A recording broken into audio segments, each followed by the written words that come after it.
എൻ്റെ പേര് മാനുലേഫ്. ഞാൻ ഫോർട്ട് കൊച്ചിക്കടുത്തുള്ള ചെല്ലാനം പഞ്ചായത്ത് എന്ന ഗ്രാമത്തിൽ നിന്നാണ് ഞാൻ വരുന്നത്. ഞാനിവിടെ ഉടമ്പടി എടുക്കുന്നതിന് മുമ്പ് എനിക്ക് ദൈവവിശ്വാസങ്ങളോ കാര്യങ്ങളോ ഒന്നും ഉണ്ടായിരുന്നില്ല. ഞാൻ പള്ളിയിൽ പോകില്ലായിരുന്നു.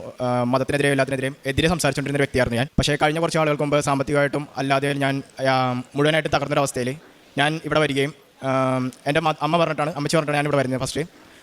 ഇവിടെ വന്ന് ആദ്യത്തെ ഒരു 3 തവണ സമയം കിട്ടുമ്പോഴൊക്കെ വന്ന് ഇവിടെ ഞാൻ പ്രാർത്ഥിക്കുകയും അതേപോലെ ഇവിടുത്തെ ഓരോ കാര്യങ്ങൾ നിരീക്ഷിക്കുകയും ചെയ്തിരുന്നു. അതിനെ തുടർന്ന് ഞാൻ ഒരു ഉടമ്പടി എടുക്കുകയും ചെയ്തു. ഉടമ്പടി എടുക്കുന്നതിന് മുമ്പ് ഞാനിവിടെ സിസ്റ്ററുണ്ട്. എൻ്റെ സിസ്റ്ററിനോട് ഞാൻ വന്നിവിടെ കാര്യങ്ങളെല്ലാം അവതരിപ്പിച്ചു. സംസാരിച്ചപ്പോൾ സിസ്റ്റർ പറഞ്ഞു, നീ ഒരു കാര്യം ചെയ്യും, പ്രാർത്ഥിച്ചിട്ട് ഒരു ഉടമ്പടി എടുത്ത് നോക്കുമെന്ന് പറഞ്ഞു. ഞാൻ സിസ്റ്ററിൻ്റെ പ്രകാരം ഞാനൊരു ഉടമ്പടി എടുത്തു.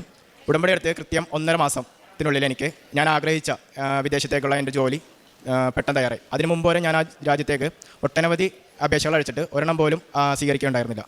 ഉടമ്പടി എടുത്തതിൻ്റെ ഫലമായിട്ട് കൃത്യം പറഞ്ഞാൽ സെപ്റ്റംബർ 15-ാം തീയതി ഞാൻ ഇവിടെ വന്ന് ഉടമ്പടി എടുത്തു. ഒക്ടോബർ 15-ാം തീയതി കൃത്യം പറഞ്ഞാൽ 1 മാസത്തിനുള്ളിൽ എന്നെ അവർ ഇൻ്റർവ്യൂവിന് വിളിച്ചു. 23-ാം തീയതി എൻ്റെ ഇൻ്റർവ്യൂ ഷെഡ്യൂൾ ചെയ്തു. തുടർന്ന് എൻ്റെ സെലക്റ്റഡ് ചെയ്തെന്നുള്ളൊരു മെയിൽ വന്നു അവരുടെ. അതിനെ തുടർന്ന് അവിടെ നിന്ന് ഏജൻറ്റ് വിളിച്ചു. കാര്യങ്ങളെല്ലാം വളരെ സ്പീഡിൽ മൂവ് ചെയ്യുകയുണ്ടായിരുന്നു. ഈ വരുന്ന നവംബർ 28-ാം തീയതി ഞാൻ പോവുകയാണ്. മാൽഡീവ്സിലേക്കാണ് പോകുന്നത്. പിന്നെ അതേപോലെ തന്നെ ഞാനിവിടെ വന്നിട്ട് ആദ്യമായിട്ട് ഉടമ്പടി എടുത്തപ്പോൾ എനിക്ക് തരുന്ന പത്രമാണെങ്കിൽ ഞാൻ അത്ര വലിയ വിശ്വാസത്തോടുകൂടി അറിഞ്ഞില്ല ആദ്യം വാങ്ങിച്ചെങ്കിലും ഞാൻ ഓരോ വീടുകളിലും കൊണ്ട് കൊടുക്കുമ്പോഴും അവിടെ നിന്നെല്ലാം എനിക്ക് കളിയാക്കൽ തന്നെയാണ് ഉണ്ടായിരുന്നത്. കാരണം ഞാൻ നിരീശ്വരവാദവും അതേപോലെ മതത്തിനെതിരെ സംസാരിച്ചിട്ടുള്ള ഒരു വ്യക്തിയായിരുന്നു. അപ്പോൾ അതിൻ്റെ ഫലമായിട്ടുണ്ടായ ഓരോ കളിയാക്കലുകളും ഞാൻ നേരിട്ടിട്ടുണ്ടായിരുന്നു. പക്ഷേ അൺഎക്സ്പെക്റ്റഡ് ആയിട്ട് അതേ തുടർന്നുണ്ടായ കുറേ കാര്യങ്ങൾ. ഇപ്പോൾ വിദേശത്തേക്ക് പോകുന്നു, വീട്ടിൽ തന്നെ പുതിയതായിട്ട് ഞാൻ 2 ബിസിനസ്സും പുതിയതായിട്ട് ആരംഭിച്ചു. അത് നല്ല രീതിയിൽ റണ്ണപ്പ് ചെയ്യുന്നുണ്ട്. അതിനൊപ്പം തന്നെ ഈ പുറത്തേക്കുള്ള ജോലിയും തയ്യാറായിട്ടുണ്ട്. അപ്പോൾ മാതാവിൻ്റെ നല്ലൊരു അനുഗ്രഹം എനിക്ക് എൻ്റെയിലേക്ക് എത്തി എന്ന് ഞാൻ വിശ്വസിച്ച് തുടങ്ങുന്നു.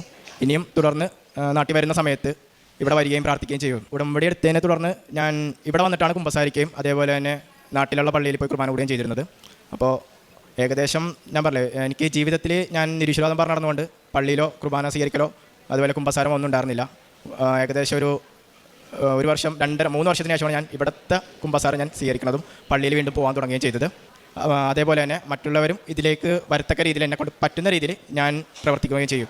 എനിക്ക് ഈ അനുഗ്രഹങ്ങൾ തന്നതിന് ഈശോയ്ക്കും മാതാവിനും ഞാൻ പ്രത്യേകം നന്ദി പറയുന്നു.